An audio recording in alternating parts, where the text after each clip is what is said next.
Last part में हमने देखा था कि मैक्स ने अपना थर्ड क्लोन बना लिया था और वो उसकी पावर के बारे में जान रहा था। तभी उसे उसकी सी ट्रांसफॉर्मेशन वाली पावर के बारे में पता चलता है, जिसमें वो काफ़ी ज़्यादा डिवाइन एनर्जी रख सकता था। अब आगे तो इस पार्ट की शुरुआत में हम मैक्स को देखते हैं जो अपने नेदर सी क्लोन को सी में कन्वर्ट कर रहा था, जहां ऐसा करते हुए वो बोलता है कि भले ही इससे मैं अपने क्लोन की कॉम्बैट पावर को इस्तेमाल नहीं कर पाऊंगा, लेकिन इसकी मदद से मुझे एक विशाल समुंदर मिल जाएगा डिवाइन एनर्जी को स्टोर करने के लिए।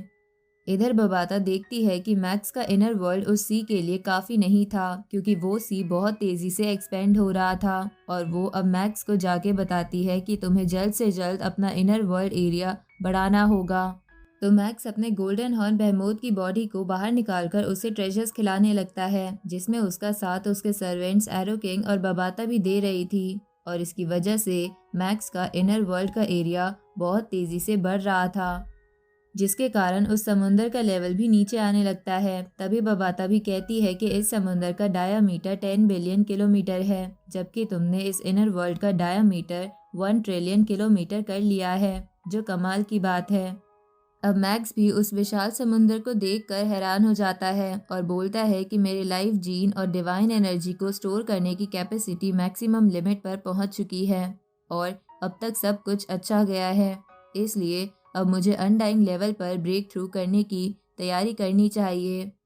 अब मैक्स अपने बाकी क्लोन्स को हाइबरनेशन में डाल के उनकी ताकत का भी इस्तेमाल करते हुए बोलता है कि मुझे अनडाइंग लेवल पर ब्रेक थ्रू करने के लिए इस इंटरनल वर्ल्ड को आउटर एरिया से कनेक्ट करना होगा, जिसके लिए मुझे अपने कोर में मॉडिफिकेशन करने होंगे और उसके लिए ताकत चाहिए, क्योंकि इनर वर्ल्ड को आउटर वर्ल्ड से जोड़ने के लिए एक बैरियर को तोड़ना होगा।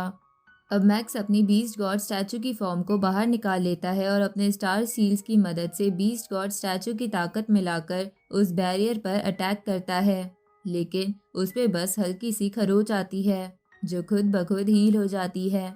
ये देखकर मैक्स लगातार उस बैरियर पर अटैक करने की कोशिश करता है, लेकिन सब कुछ अपने आप ठीक होते जा रहा था।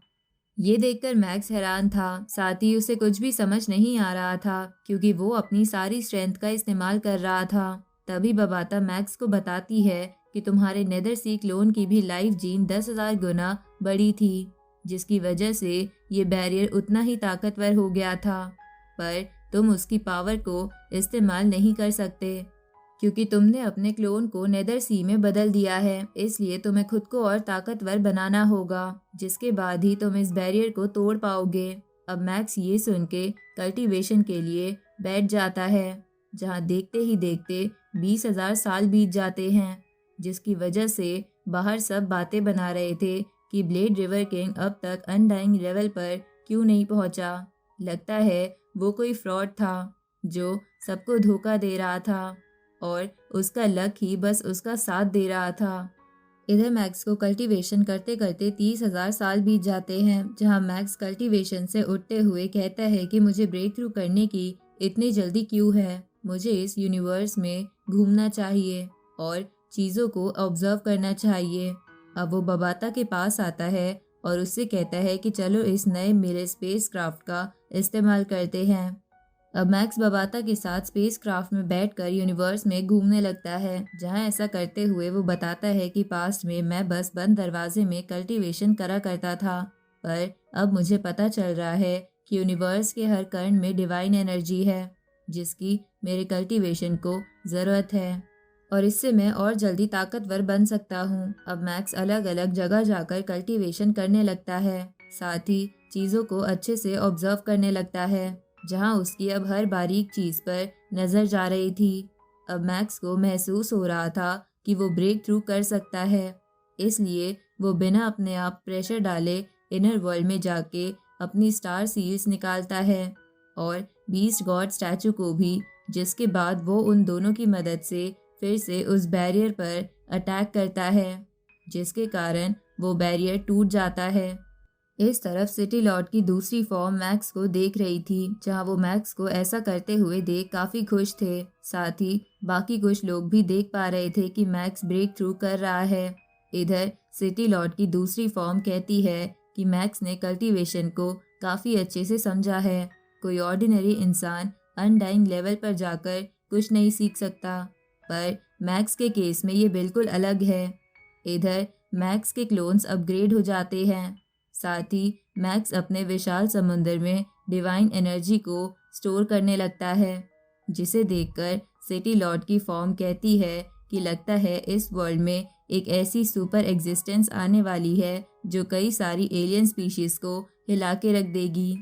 इधर मैक्स के इनर वर्ल्ड में क्रैक आने लगता है, तो बबाता मैक्स से कहती है कि तुम हाल ही में अनडाइंग लेवल पर पहुंचे हो, जिससे तुम्हारा इनर वर्ल्ड थोड़ा अनस्टेबल हो गया है। इसे तुम्हें स्टेबल करना होगा। तो मैक्स अपने सिल्वर विंग्स बाहर निकालकर अपने इनर वर्ल्ड को आउटर वर्ल्ड से कनेक्ट करने लगता है, जिससे धीरे धीरे सब नॉर्मल हो जाता है।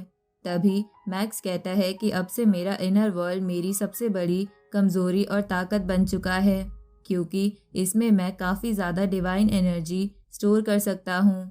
अब मैक्स सिटी लॉर्ड के पास जाता है, जो उससे कहते हैं क्योंकि तुम अनडाइंग लेवल पर पहुंच चुके हो, इसलिए तुम माउंटेन साइड पर जाकर अपना पैलेस बिल्ड कर लो। तो मैक्स इसके लिए सिटी लॉर्ड को थैंक यू बोलता है और उसी तरफ जाने लगता है, जिसे जाते समय कुछ कल्टीवेटर्स भी देख रहे थे। तभी बबाता कहती है कि कस्टम ये है कि अनडाइंग लेवल के कल्टीवेटर्स माउंटेन के फुट पर रहते हैं और यूनिवर्स वेनरेबल माउंटेन के साइड पर। लेकिन फिर भी सिटी लॉर्ड ने मैक्स को यूनिवर्स वेनरेबल जैसा ट्रीट कर रहे हैं।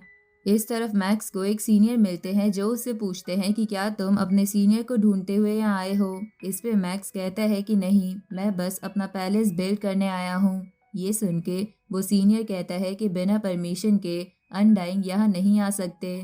इस पे मैक्स बोलता है कि सीनियर सिटी लॉर्ड ने मेरे लिए सारा इंतजाम कर रखा है।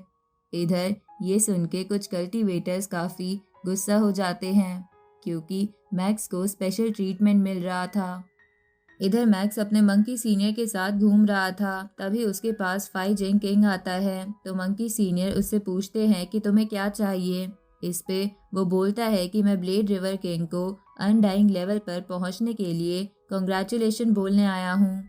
ये सुन के मैक्स सोचता है कि ये अभी भी मुझसे बदला लेना चाहता है, बस यहाँ नाटक कर रहा है। इसलिए वो उससे पूछता है कि क्या तुम्हें इसके अलावा भी कुछ बोलना है। तो फाइजिंग किंग कहता है कि तुम इशारे काफ़ी अच्छे पकड़ते हो, हम लाइफ और डेथ की एक बैटल करते हैं। ये सुन के मैक्स कहता है कि क्या वर्चुअल वर्ल्ड में। इस पे फाइजिंग किंग कहता है कि नहीं, असली वर्ल्ड में। चलो देखते हैं कौन ज़्यादा स्ट्रांग है। ये सब सुन के आसपास कल्टीवेटर्स के कान खड़े हो जाते हैं। तभी फाइजिंग किंग कहता है कि क्या तुम डर गए, अगर तुम मना करना चाहते हो तो कर लो। इस पे मैक्स कहता है कि तुम्हें मारने का इससे अच्छा मौका कहाँ मिलेगा। ये सुन के आसपास के कल्टीवेटर्स बोलते हैं कि क्या ये ह्यूमन पागल हो गया है। पर तभी दूसरे कल्टीवेटर्स बोलते हैं कि इसके मरने के बाद हम इसके ट्रेजर लूट लेंगे। इधर फाइजिंग किंग मैक्स से कहता है कि मैं तुम्हें यूनिवर्स कोऑर्डिनेट्स भेज दूंगा और हम 12 घंटे बाद फिर मिलेंगे। अब वो वहाँ से चला जाता है, जिसके बाद मंकी सीनियर मैक्स से कहता है कि वो तुम्हें कहीं किसी ट्रैप में ना फंसा रहा हो, तुम्हें संभल के रहना होगा। इस पे मैक्स कहता है कि आप चिंता मत कीजिए, मैं इस बैटल से सबको अपनी स्ट्रेंथ दिखा दूंगा। और इसी के साथ ये पार्ट यहीं ख़त्म होता है।